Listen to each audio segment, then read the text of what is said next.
Before we get started, I'd like to take a moment to say thanks for all the kind words from all the well-wishers in regards to my last Dragon Ball dissection.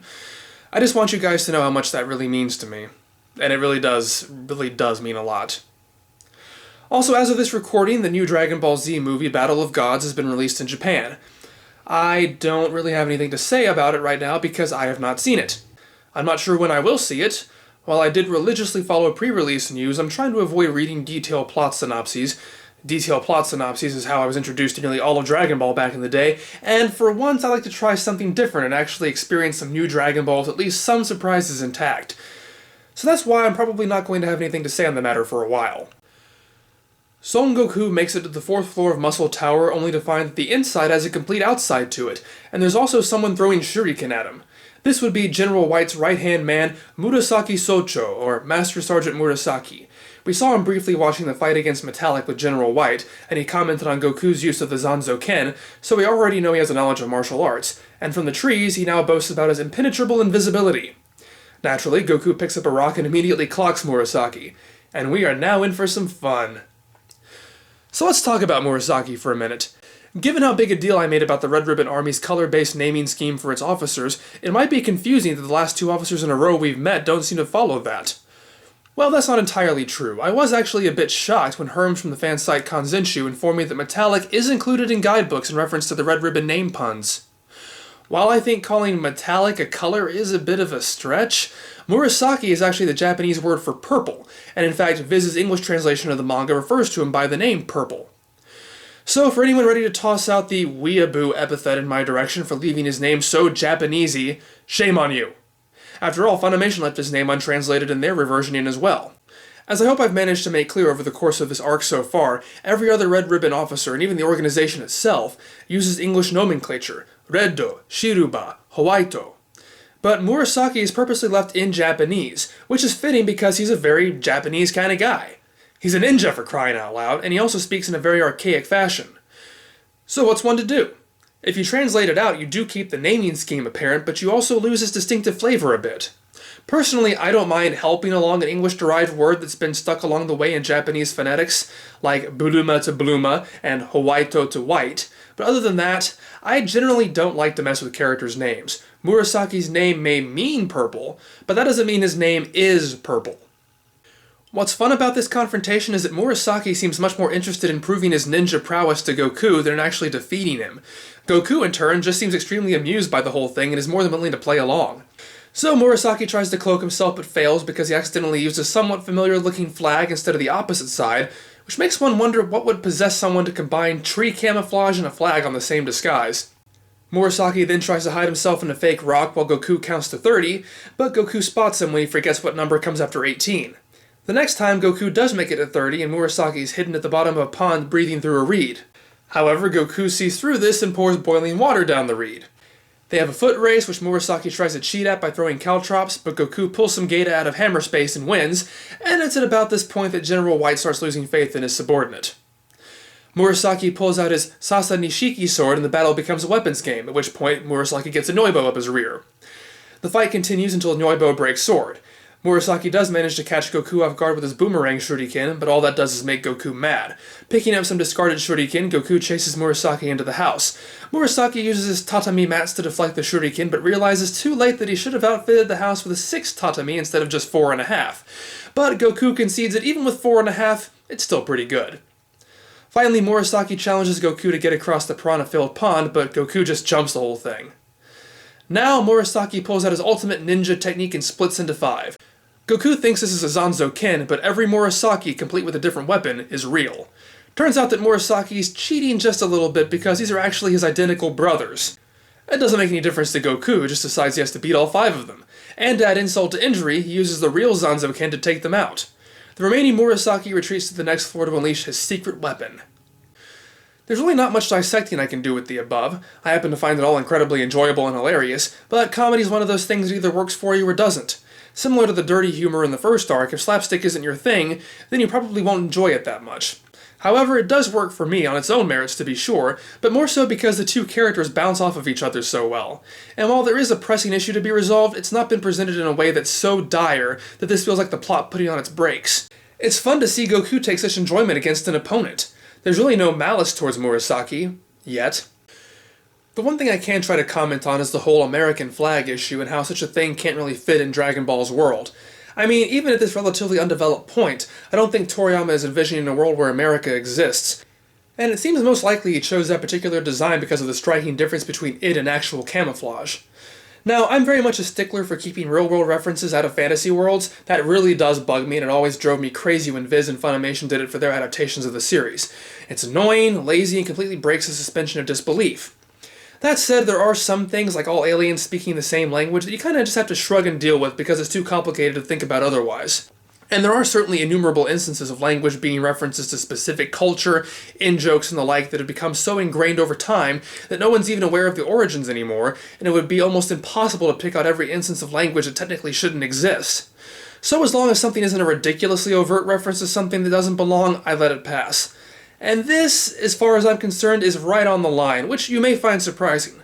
But what lets it slide for me is that America is never actually mentioned. And if you really want to get technical, that doesn't even match the American flag. It only has 9 stripes and 18 stars. So since nothing overt is actually said in reference to it, you could just as easily assume that a similar flag exists in the Dragon Ball world for some other purpose. Think I'm being too generous to Toriyama? Okay, well then where were you when Oolong first showed up wearing what was clearly a communist China outfit? Again, China's never actually referenced, so for me it works as a subtle communist pig joke to the audience without actually breaking the reality of the setting. Also, the less serious and more tongue-in-cheek the tone of a story is, the easier I feel it is to get away with throwaway gags like this without seeming out of place. Anyway, back to the plot. Murasaki releases his ultimate weapon, a Frankenstein's monster-like creation named... Wait, another real-world reference already? Never mind. A Frankenstein's monster-like creation named Jinzo Ningen Hachigo. And what is it about this stretch of story that can't let me get more than 3 sentences out before I have to stop and explain something again? Good thing this is Dragon Ball Dissection and not Dragon Ball Plot Summary. Hachigo means number 8. That's simple enough at least. Jinzo Ningen literally refers to a man-created man. However, in Japan it's often used in place of the word android.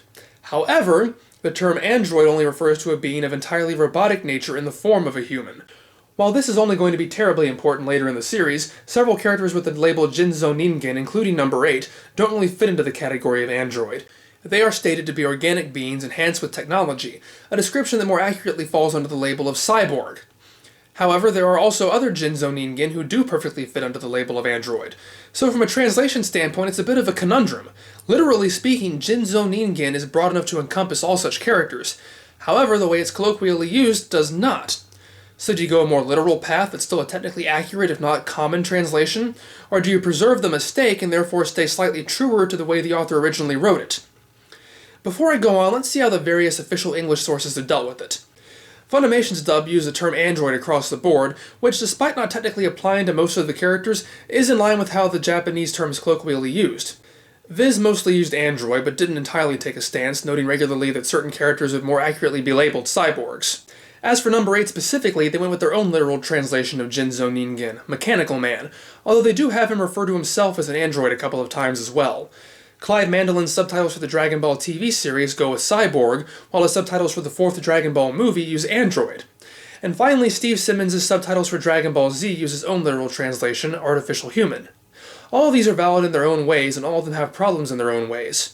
I personally go with artificial human due to my familiarity with Simmons' subtitles, and because it's a bit easier to believe that Goku would have a hard time saying artificial human number 8 as opposed to android number 8, which is kind of simple even for him.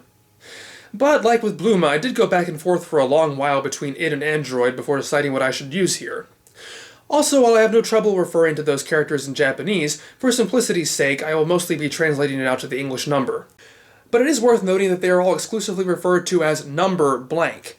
That is, number 8 is never referred to as just 8. I only say this because Funimation had a habit of shortening the names to just the numbers themselves, something that never occurs in the source material. Not a huge deal, but I feel it's worth noting. Also worth noting, right at this time, I was born. Number 8 is a huge intimidating creature, and it seems like the fun and games are finally over for Goku. However, number 8 refuses to fight. He says that the Red Ribbon Army is bad for kidnapping the chief, that he himself thinks killing is wrong, and that he doesn't want to do wrong things. And he says all this with the angular text box, naturally. Murasaki threatens number 8 with the knowledge that he can activate a bomb in number 8's body, but number 8 is resigned to die if the alternative is to do bad things. General White concludes number 8 is a failure and gives the order to destroy him. And apparently this is a big enough shock that Murasaki just starts referring to him as General Silver. Actually, I'm not entirely sure if this is where this happens, but apparently in chapters around this point, Toriyama accidentally has characters refer to General White as General Silver, but those are all corrected for the collected releases. Just thought I should mention it. But before Murasaki can destroy number 8, Goku flips across the room, knocks the remote control out of Murasaki's hand, and destroys it. Then he gives Murasaki the angriest look we've ever seen Goku give up to this point. The fun and games really are over for Goku, and he dispatches Murasaki quite easily with his Janken. This is really a fascinating moment for Goku's character development. We've never really seen him so emotionally invested in doing the right thing. Sure, he always has before, with no hesitation, be it getting the sea turtle back to his home or coming here to save the village chief, but it's always been without anger or malice. It's clear that up until this point, Goku has had nothing personal against Murasaki. He might be partially responsible for subjugating this village and kidnapping the chief, but Goku sees him as an obstacle to be thwarted, nothing more. But now that's changed. Goku has been confronted with true cruelty, and he won't let it pass. However, he's still our Goku, so by the next panel he's back to his normal goofy self, more interested and confused by this bizarre philosophy of pacifism number 8 adheres to. After learning why Goku is at Muscle Tower, number 8 chooses to accompany him and help him through the maze on the next floor. It's at this point that Goku gives him the nickname Hachan, a portmanteau of Hachi and the honorific Chan, because he decides that Jinzo Ningen Hachigo is too complicated to say. And while Funimation anglicized it as Eighter and Viz as 8-Man, both of which are perfectly valid interpretations, I'm leaving his nickname unaltered as Hachan. Also, Hachan is one of those characters who closes his actual pupils instead of his eyelids, an artistic license I usually can't stand, but gosh darn it if Hachan isn't just so cute when he does it. Hachan takes Goku past the 5th floor, which he explains is a secret and has no known entrance. However, it's not a secret for long because as soon as they reach the 6th floor, General White opens a trap door and drops them both into the mysterious 5th floor. General White gives Goku the opportunity to hand over his Dragon Ball and the radar, but Goku refuses. Hachan worries that Goku is using the Dragon Balls for evil too, but is relieved when Goku explains he's just looking for his grandfather's keepsake. White raises up the adjoining wall to reveal a huge monster named Buyon, who's so soft and fat that all attacks just bounce off of him. And Hachan isn't helping matters. He landed on Goku when they fell through the trap door, and all he can do now is cower in the corner and have to be rescued when Buyon tries to eat him. The weird thing about Buyon is that he comes and goes with absolutely no explanation. I mean, this is a ferocious beast who is practically impervious to physical damage and can shoot lightning from his antenna. Where did he come from? Is there a whole species of things like these in the wild? Is he native to Jingle Village? I'm guessing not, due to how he's ultimately defeated. So the Red Ribbon Army brought him here. How? From where? Do they have more? If so, just give each regiment 10 of them and Goku has no chance. Come on, Toriyama, you can't just throw in something like this with no explanation. Ultimately, Goku remembers a part of the conversation with the girl that didn't actually happen before. After she tells Goku he was frozen, he asks what that means, and she has to explain it means you get so cold that you become hard like ice. This makes Goku realize how he can defeat Buyon, so he punches a hole in the wall. Well, so much for the theory I had in the last part that he would need a Kamehameha to break through the wall. So, yeah, why didn't you just use your Noibo to go straight to the top floor? He then hops in Hachan's coat and waits until Buyon has become totally frozen. Then all it takes is one hit to shatter him. So, yay, a fight that requires some strategy rather than just brawn. Goku smashes back up to the top floor, and as he's pulling Hachan up with the Noibo, White shoots him in the back. But of course that doesn't do anything besides make Goku angry. White tries to fight Goku one-on-one, but that goes as well as you'd expect. As he's recovering, he spots his powered gun and comes up with a plan. He pretends to surrender and opens the door to the chief's cell. Just as everything seems okay, White grabs the chief and threatens to blow his head off.